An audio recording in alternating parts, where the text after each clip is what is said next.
Welcome back to the Ed Show, and thanks for watching. We come to you live from the Occupy Wall Street protest down in Lower Manhattan. President Obama's jobs bill got a boost from Democratic leaders in the Senate today. A new proposal to tax people making more than $1 million a year would offset the cost of the jobs plan in its entirety. Joining me tonight is a millionaire who approves of the Democratic plan. Daniel Berger is an attorney from Philadelphia and a member of the group Patriotic Millionaires who advocate for the expiration of the Bush tax cuts for those who earn $1 million a year or more. Mr. Berger, good to have you with us tonight. I appreciate your time here on MSNBC. Good to be here, Ed. You know, in terms of sports talk radio, first time, long time. Well, thank you. I appreciate that. It's good to have you with us. What would work in your world? You're a wealthy man. What would work? What should the Congress do to pay for this jobs bill? Well, you know, Ed, this was the whole impetus behind our group, the Patriotic Millionaires.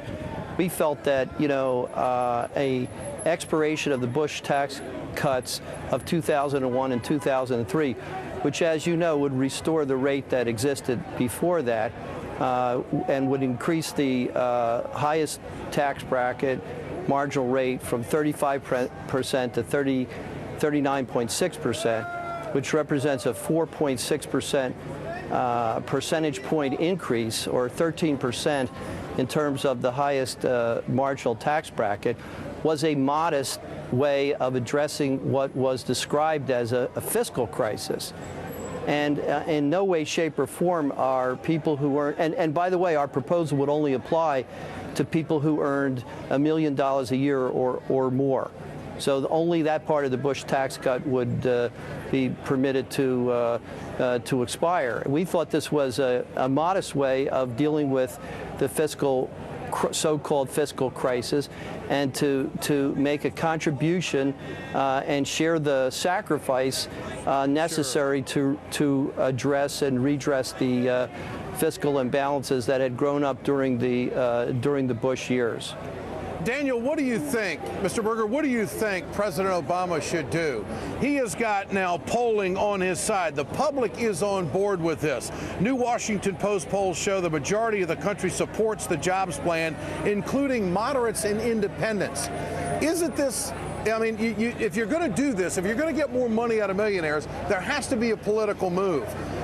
Apparently, by these polls, there's no political downside. What should the president and the Democrats do? I agree with you, and as a matter of fact, they should endorse this and push for the expiration of the Bush tax cuts only on persons earning $1 million a year or more.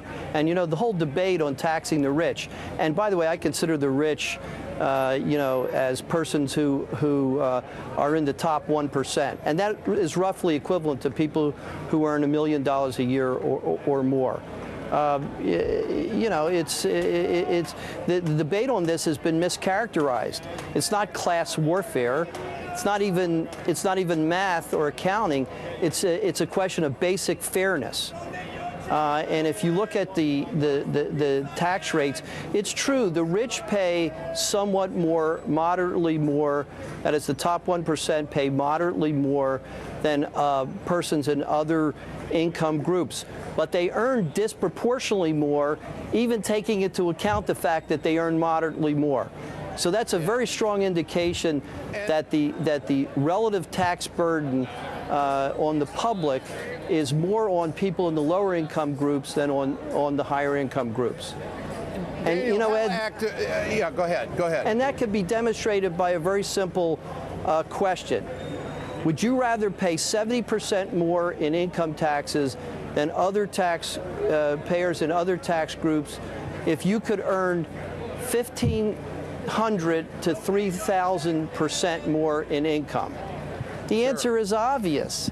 You would pay a little bit more to have the opportunity to earn 15 to 30 times more. Well, that's exactly the situation that the top 1% is in versus the other 99%.